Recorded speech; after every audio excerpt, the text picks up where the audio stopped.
What is going on YouTube? Joshua Wade here, and welcome back to another exciting EzKeys video that I didn't even plan on making, but the first one got such great reviews and such awesome comments. Thank you guys so much, by the way, for the positive comments on the last EzKeys video. Without further delay, let's hop into EzKeys, and I'll show you guys some of the more commonly asked questions. Okay, so here we are in EzKeys, and I've just got the Basic Studio Grand opened. First question that I want to cover right out of the gate: can you add third-party MIDI collections?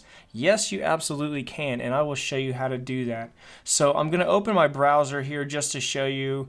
These MIDI packs are going to look different from what you guys may have. I have a lot of MIDI packs that I've collected over the years. I want you to pay attention towards down here towards the bottom past World Music, because what we're going to do to add third party is click Menu, scroll down to Browser, and then Add Folder to Browser. Now once you do this, don't move your browser folder that you're going to add, because it'll disappear the next time that you open EzKeys. So mine is just default to desktop. This is just to show you guys how to do it.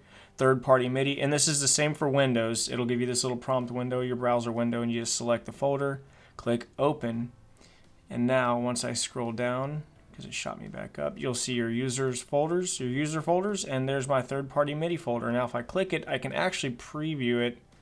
This is probably going to be a train wreck because I've not tried to preview this one. It doesn't do a great job previewing MIDI, but let's give this one a shot.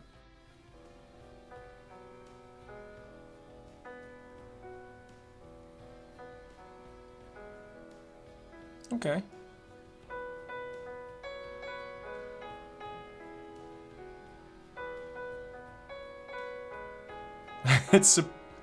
Okay, it's supposed to be Silent Night, by the way. I figured since it's December.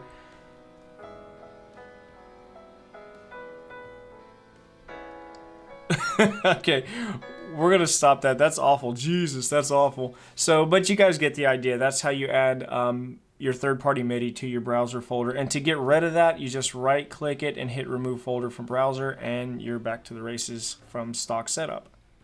So the next thing I want to touch on is using the browser MIDI inside of EzKeys with your own compositions, and you can actually do that right here. You can see I've got two notes, just basic notes. Nothing fancy, just something simple to show you guys how this works. Now I can click my record inside of EzKeys, and then I can hit play in my DAW. And it records the two notes. So pro tip, what I always do during this time is I will go in with my scissors and I will actually clean it up so there's no confusion within EzKeys. Sometimes it'll get a little bit confused, so I'll go through and clean everything up. Now with these here, I can actually go through and I can select use browser MIDI, select both of them, use browser MIDI, and then I can actually preview those.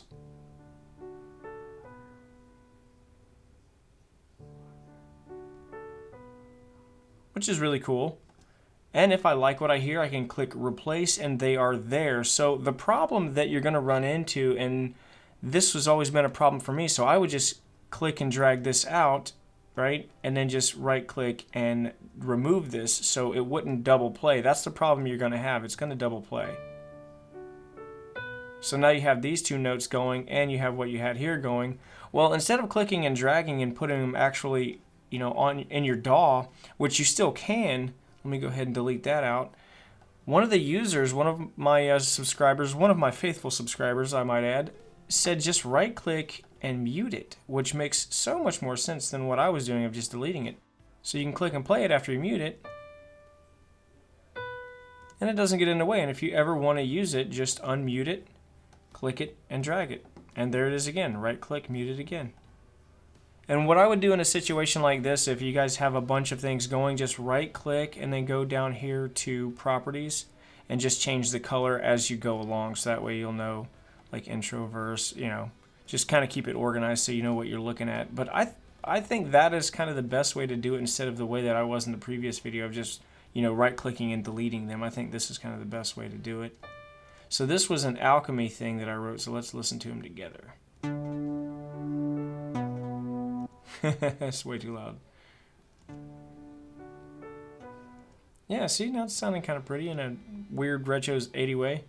So that's one way you can write using your own MIDI. And of course, if you have some MIDI loops and stuff, we want to click this browser tab right here and kind of go through what TuneTrack has to offer. You're probably going to see these first 3 or 4 up here are the stock ones, but I've got a lot of different MIDI packs from everywhere. Most of these are paid because that's how TuneTrack ropes me in. They send me emails with bundles, and I always love to bundle stuff, so I'll buy like 3 MIDI packs. They got the 6 MIDI pack deal right now. Yeah, that's a great deal for me. It cost me a lot of money.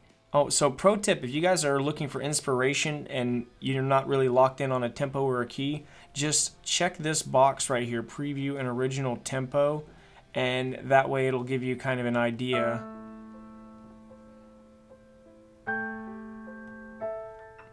Kind of gives you an idea where to start.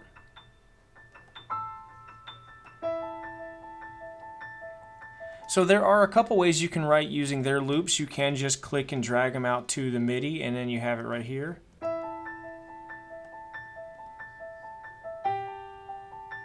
Which is actually the way that I write. Or you can just click and drag them into here and hit stop, and it'll send me back to 0. Hit stop a couple times. Now remember, it's going to double itself, so I'm going to go ahead and get rid of that big MIDI and actually those 2 little notes.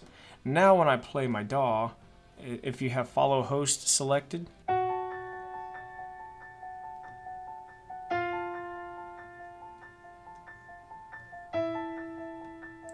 that's really cool. And how I'm zooming in, by the way, just scroll right next to it and you'll be able to zoom in that way. So let me hit stop twice. It should go back to the beginning. Okay, so it's picking up that I've got this on marker 3. So let's go back to 1. There we go.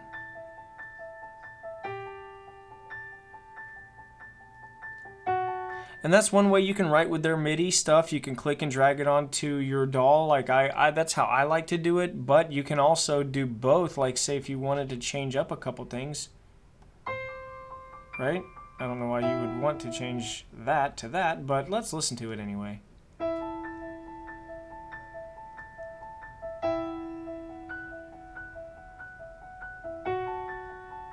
Not horrible, but not great. I liked what they had originally. But if you wanted to change it, then you can click and drag it.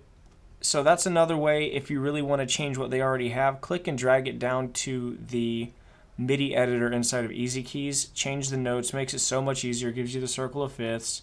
And then you can click and drag it up here. And then like our awesome fellow YouTuber said, just mute it.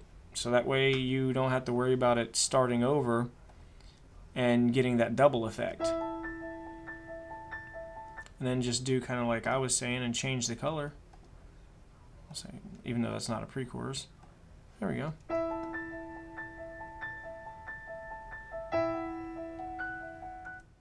Alright guys, I want to jump over to the comments and make sure that I didn't forget any questions or anything like that. By the way, I just crossed 1,000 subscribers. Thank you so much for the support from you guys. You've been amazing, and I think the community is coming together really well on this, and that's what I wanted to do, create a musical community. But let me hop over to the comments, make sure I didn't miss anything. Okay, so very entertaining and informational tutorial. Learned a lot. Cool, cool. Glad I could help. Really cool. Just purchased this plugin yesterday. Welcome to the TuneTrack family. You're going to love using it. It's a great songwriting tool.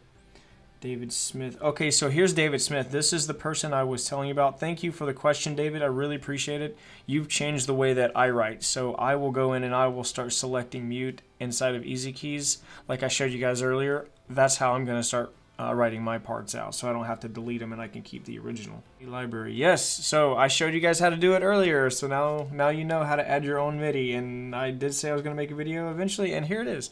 That's going to do it for me, guys. Again, thank you so much for the support. I just passed 1,000 subs. It means so much to me, and if you guys have any questions that I didn't cover in this one or the last one, leave the comment down below. It might take me a month or two, but I will make a video for it, I promise. But I will catch you guys in the next video, and remember, it's called Music Theory, not music fact. Have a good one.